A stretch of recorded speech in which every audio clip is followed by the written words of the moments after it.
Hello. Let me just want to make sure this works.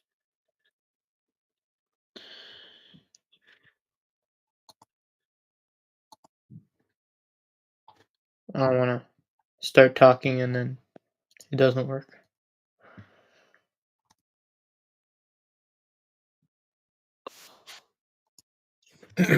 So everything works. All right.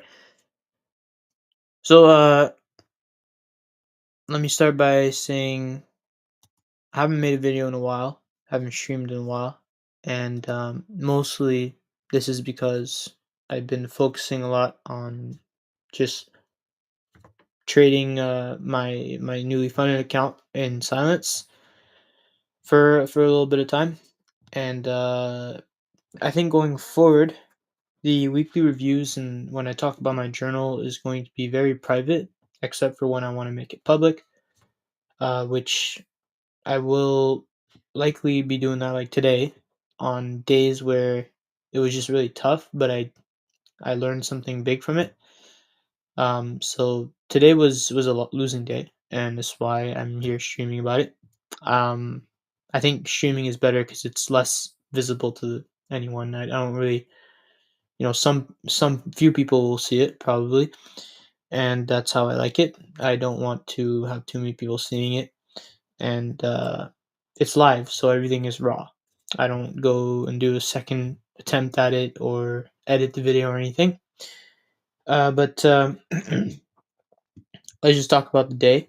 So, sort of all week, I've been looking forward to trading because of the news. As you can see, we have CPI on Thursday, and we had FOMC minutes Wednesday. Nothing else. This is Canadian news, but nothing else on Monday and Tuesday. That's of importance. So there wasn't really much movement. If you look at from 9 or around 10 a.m. After 10 a.m., price had kind of like already made the range of the day, and so there wasn't much to do until today. And then today at around 9:30, I was outside my office all day at university studying, and so I had gone to university pretty early, ahead of 9:30, to sit down and do my analysis and then get ready to trade. I had the right idea going in, so I had talked about how I would prefer to position myself long, which means I want the daily chart to go higher. I had drawn out this order block. I wanted price to bounce off that and go higher, and so it was holding that area. If I go on the daily chart and show, it did do that. So I was on point with the daily bias, and positioning myself long was just the right time I needed to find. The opening range failed to run previous day highs and has rejected lower, retracing into London range. So I'm just noting how, the opening range doesn't look too convincing to me. Even though it made the low here, it didn't go beneath midnight open, and there was not really a good PD array that I could find that convinced me that we would go.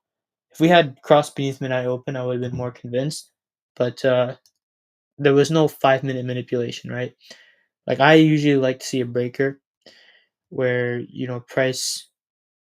um price comes down, makes an this is price comes down, makes an initial attempt higher, comes back down one more time, and then it goes higher, right? And then that area from the low to high, I like to use that as a breaker on the 5 minute chart. But that was not present. As you can see, price just kind of makes that singular low and then goes higher.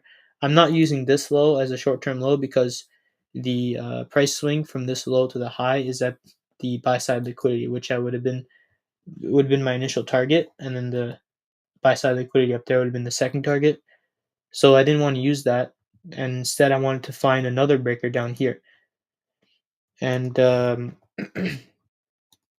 so before I go to the afternoon, I just want to show the delivery off of that. So we came down 9:30, made the market opened at 9:30. It made initial opening lower, and you can see the 1 minute chart kind of manipulates. It makes this initial attempt higher right at after 9:30, kind of move sideways, and then it starts to kind of trend lower. So if I flip over to regular trading hours and you just look at the 9:30 open to the stock market close to 9:30 open, stock market open, it starts to kind of trend lower. And so this kind of gets people into the market. At the time, I was looking at this and I could tell that I could be buying here. I thought of maybe buying this fair value gap here, but I was honest with myself and told myself that, my model really wasn't there and there was no reason to try and buy here. And I'm glad I didn't, because you can see how much it consolidated. And then the order block supported price and it went higher. I got off the charts, and studied after this, and it was a very mature decision I did, because part of me felt like I wanted to continue trading, but because I knew that there would be news in the afternoon and news tomorrow, I would have more opportunity to find better trades, and so I didn't stick on the charts. I got off. I did something else, and then I'm entering the afternoon, and I see the consolidation at during lunch, kind of like measuring the lunch high and the lunch low here. So we make the high of the day, lunch highs. We make the lunch lows. So it's the 12 o'clock hour, and then in the afternoon at 13:30, the news comes out at ahead of 2 o'clock.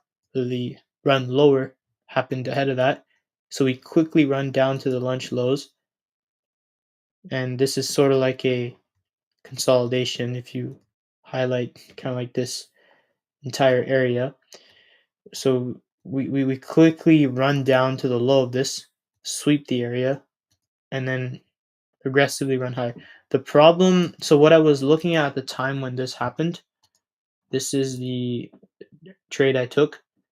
My stop loss was originally 15 points somewhere down here, and then I cut the trade when it came back down. It started to run in profit, and then it came back down. I cut the trade, so I didn't take much of a loss. But it's what I really want to talk about is how I felt after I actually started working. And then this is kind of like what in the past used to lead me to ruin accounts and lose lots of money. But as you can see, the initial run higher here, the up close candle, this is where I got into my trade on that candle, and that was the manipulation, or like the fake move that gets people into the market, gets liquidity into the market, and then market goes down, sweeps up that liquidity. The 5-minute short term low gets hit. Once the liquidity is swept and it's efficient, people are taken out. People start to go short. There's many orders flowing into the market, and then it starts to run higher to the actual liquidity on the outside. So um, I was targeting the right area ultimately, but I got in at the wrong time. And usually, what I would have liked to happen is price comes down to the lunch lows, makes that initial time higher, goes down, and then it goes up, right? And we have that X there, this move here. But because it didn't happen down here, right? This is a 5-minute chart. Because it just left a singular kind of naked low that's open, it didn't really get the opportunity to leave this kind of jagginess in price action, this kind of jagged price action, and it instead did it up here. And that's just what I didn't anticipate. I was going in looking for a quick sort of long off of this gap there. I thought maybe price would dig in to these order blocks down here and then very quickly run higher. Instead, it came back down. So this is kind of where I got out. So what I was using is this inverse fair value gap, and I went long here, cut the trade right there. Price one more time went down. Right, so you can see here, I cut the trade right there. Where my cursor is, price went down one more time and went up, and it would have worked, but I stayed out of it. Now, before I'm going to show you the recording, because I was recording at the time of this happening. If there you go. So this is me in the trade, right? I'm at most, I believe I was up 150, 100, yeah, you see $125. It's not important, but it's about what I lost. So it comes down, I lose about $150 if it doesn't show it. But this is where I move up my stop because I really don't want it to come back. And at this point, I'm kind of like considering just market closing. I considered putting my stop loss literally just to break even, or my take profit to break even in case it comes back to break even. Because I really started losing hope in this working immediately. And then give it some more time, I get stopped out and I journal a little bit. And once I start to kind of, here's where I'm kind of like looking at the 5 minute chart and the 50-minute chart and trying to understand, okay, could this actually still run higher? Like, am I just in the wrong time? And I'm still willing to take another trade if my model presents itself. And I start to realize there's a 5 minute short term low there and there's a breaker set up. So here I'm looking for SMT. I'm looking for a weakness in the Dow. So I want the Nasdaq to be stronger and to lead against the Dow, which it is. So now I have more confirmation that okay, no, we're still good. We just need to have, clearly we're consolidating right now and price is kind of moving sideways and we need to get some sort of manipulation. And as price then stabs down there, I'm thinking of buying this. In my head, I'm thinking of buying right here. Um and I don't, because if I bought right when price was here. If I bought, I remember this exact moment I wanted to press the buy button. If I bought here, this is, you know, basically buying the low, which is the earliest entry I could take, the riskiest one, because if I'm wrong and it continues to go lower, there isn't really like a low that I can use to anchor my stop to. I just have to have a stop loss, a certain amount of points, and need to hope that price doesn't go that far down, which it shouldn't. If price is really going up, it shouldn't spend much time underneath the low. This low I'm talking about, it should be quickly coming down here just to manipulate, just to get people into shorts. And as the liquidity is flooding into the market, it should very quickly run higher. And smart money takes the opposite side of the trade. So if I'm on the right side of the market, it's something that's very safe to do. But because I already took a loss, I'm not feeling too confident to do that, and I don't. Instead, I wait for a fair value gap and order block, which is the right decision anyway. It's what I'm more comfortable with. And price very quickly starts to run higher, so you see it. And now here's where I start to go on the lower time frame, looking for a fair value gap. I can't find anything. I'm looking for an inverse fair value gap or a 30-second fair value gap. So yeah, I can't really justify looking for a buy here. And so I'm just kind of looking at different time frames. Here's where you saw me actually 10 seconds back. So here's where I'm actually about to press the buy button. I was right on that market buy button, but as price started to run off, I stopped I didn't press the buy button because price was running off a little bit and I didn't want to get a bad fill. And then price just continues to run um, to the buy side liquidity. And I'm sitting there and I'm I'm like just saying that okay, maybe it'll come back and I'll get an entry. If it doesn't, then whatever. And part of me just is kind of like the more it runs higher, the more I know that it's probably not going to come back and it's going to leave a breakaway gap. And now I'm starting to see really okay, this was a really good setup. Um, and I missed it, and it's okay. This is where I was going to buy if it came back at that order block. Um, and here's another opportunity I could buy at the top of the breaker. Then I was going to buy at the fair value gap there. And I'm just looking for reasons to get in, like an entry. And it doesn't provide me with a reliable one. And it just continues to run to the buy side liquidity. And so, this is a small mistake. And it happened to me before where I don't wait for the short term run. But,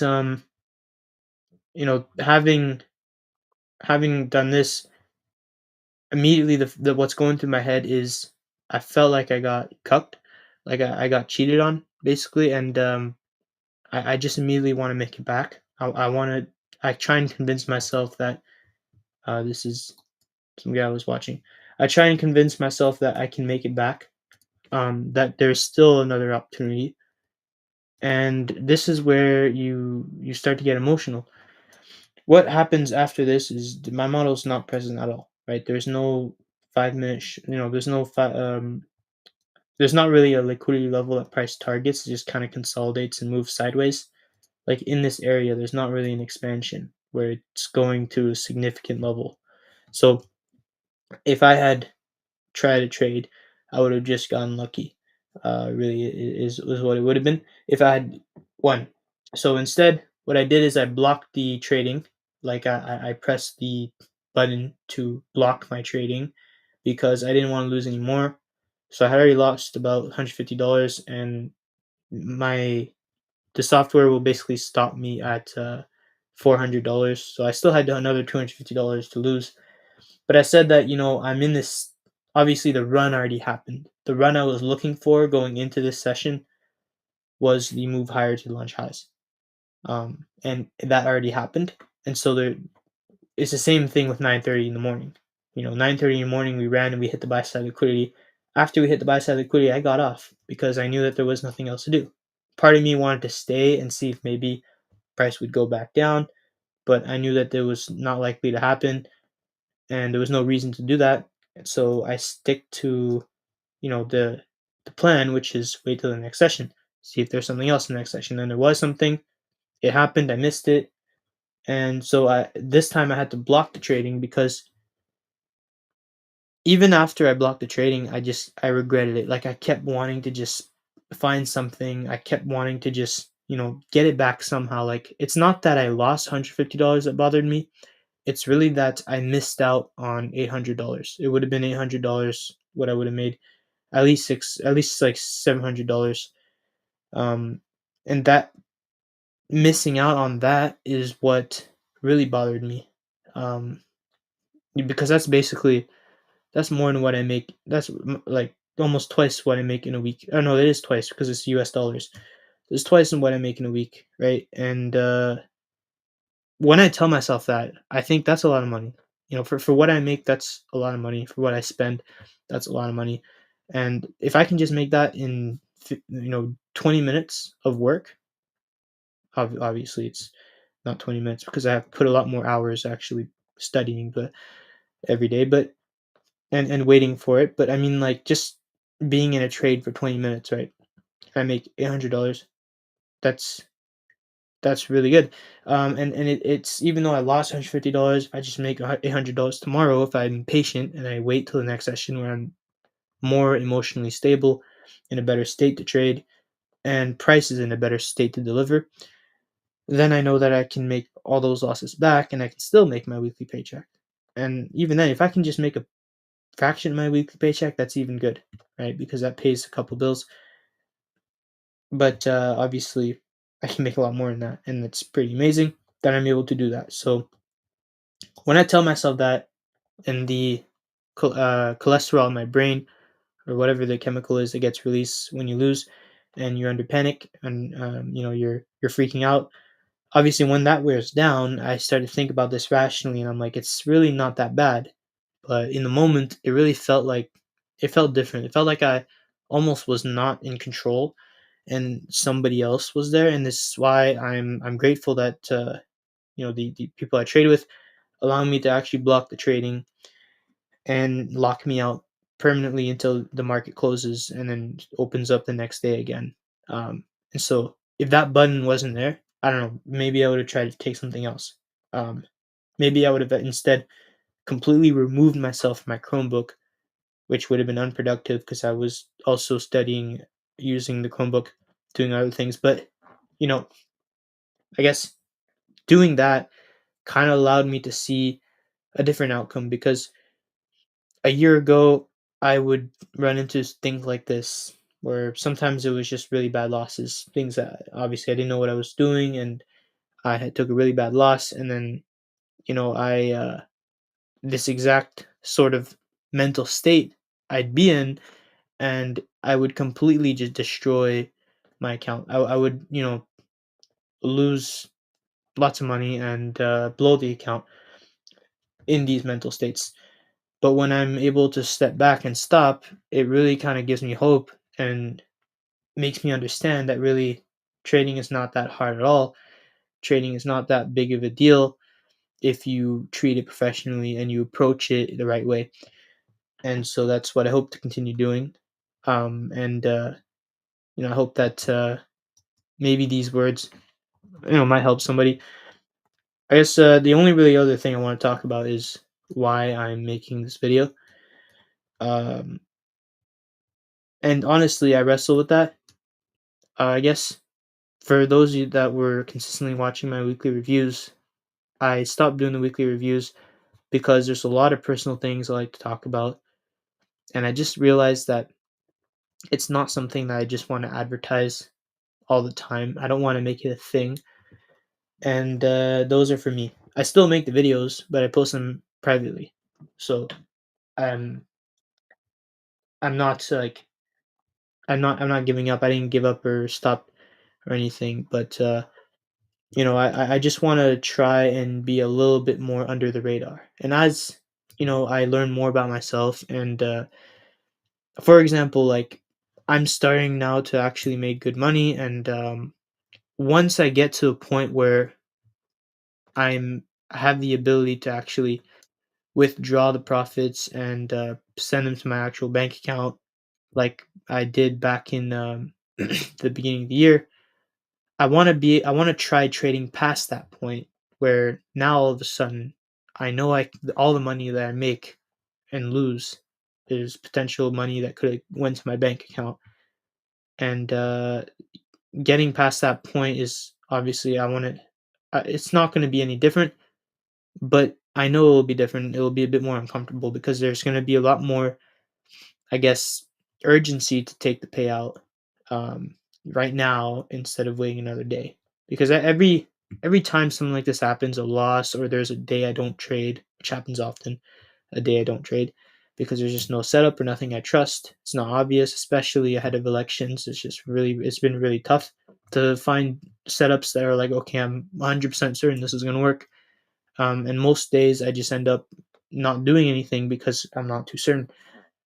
And so it's worked well for me, but because it's so hard to find consistent setups, there's a lot of time between me and huge equity highs, especially when I take a couple losses in between.